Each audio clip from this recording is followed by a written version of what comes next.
Next, I want to invite Deepu to introduce Saji.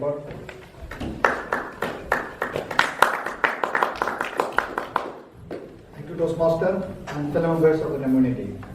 Today, my role is to introduce our second speaker, Saji Paul. He's doing his project 4, How to Say It.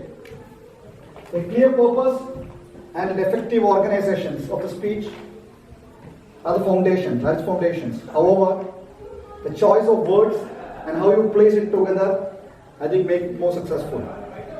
So in today's speech, How to Say It, the objective of the evaluation to see how he uses the right words and sentence structure to communicate the ideas, how he uses the rhetorical devices to enhance and emphasize the ideas, and how to eliminate the jargon and unnecessary words.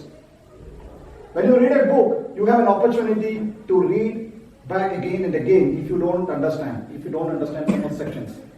But when you speak, I think you don't have that luxury.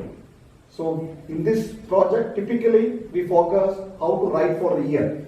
How do you use the short words, the short sentences, and the short paragraphs. Today, Saji is doing his project 4, How to Say It, and his topic is legalization of cannabis. Or in other words, he's going to present his views or the declamation on the cannabis legalization. With that, let me invite Saji to the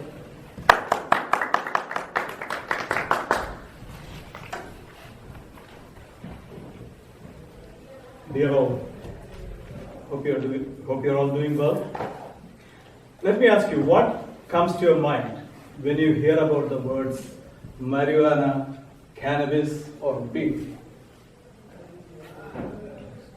For some, it is devil's grass. For some, it is a medical excuse to get high. And for yet some others, with serious health conditions, it is life-saving medication. The social milieu in which we grew up, when we hear terms like marijuana, it brings a lot of scary thoughts, very uncivil, uncongenial, evil sentiments.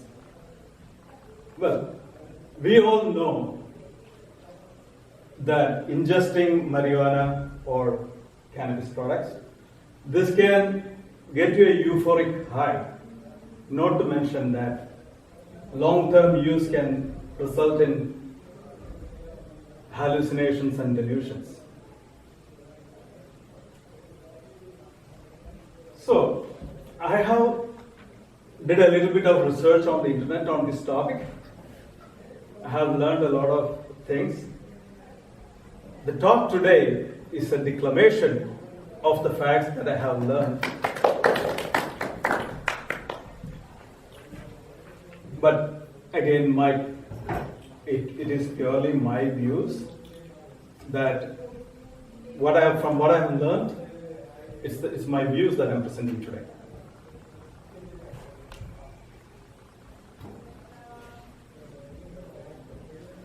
Also, I want to caution you, don't mistake me, I do not have any first-hand use of cannabis. Can I ask you?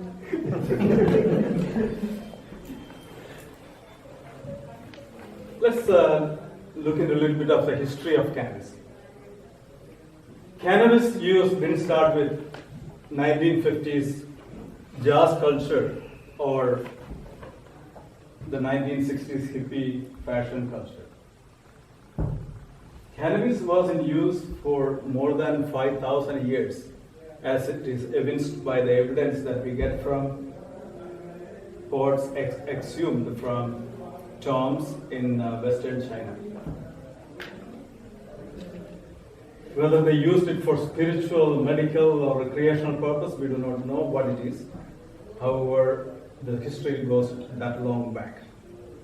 In the 1930s, the term marijuana came about. This is bringing about some sort of a foreign or so unwelcome kind of twist to the cannabis as a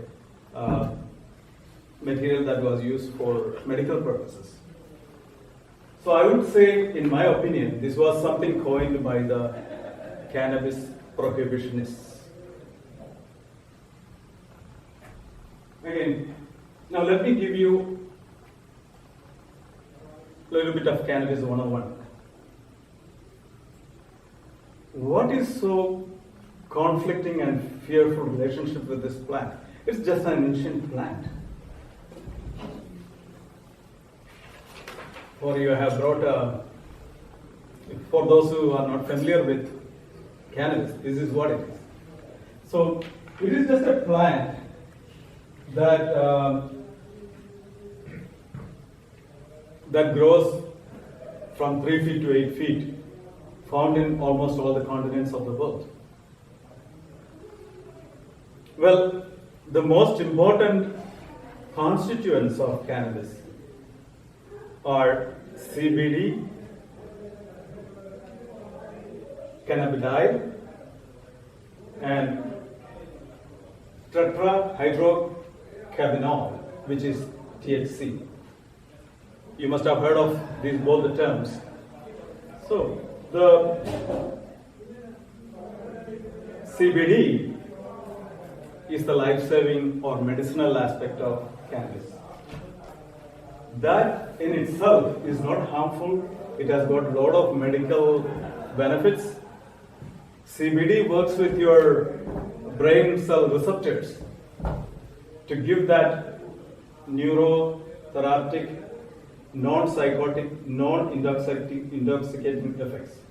It doesn't have any intoxicating effects if it is taken by itself. CBD is good for your health, and as you can see, it is all around. The point, what I am trying to bring about, in the 1970s, the cannabis contained, naturally growing cannabis contained about less than 1% of THC. Under the smoke screen of medical usage, what we are seeing today is abuse. What is available in the dispensaries all around where we live, where it is legalized, they are giving a much higher percentage of THC in those cannabis that are being dispensed. Why so? Cannabis industry associations and the lobbies, they know the demand for people to get high. So it is in their interest that the THC is being added more in pure form or close to pure form. So that's why people, when they ingest cannabis or the so-called medication that's given for medical use, they get high. They are not supposed to get high. You must have heard about a small girl who got cured in her epilepsies by the use of CBD. So in my view, this CBD use for medical purposes should be totally governed and strictly controlled by the government. The dispensaries should be controlled by the government to give the public a proper proportion of CBD and THC so that it is used for the right purpose. With that, I conclude. Thank you.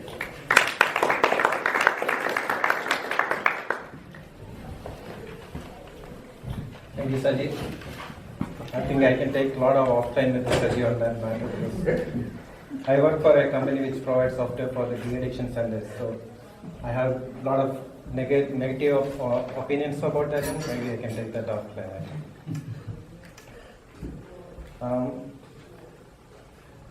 Next, I invite the topic master to chair the session.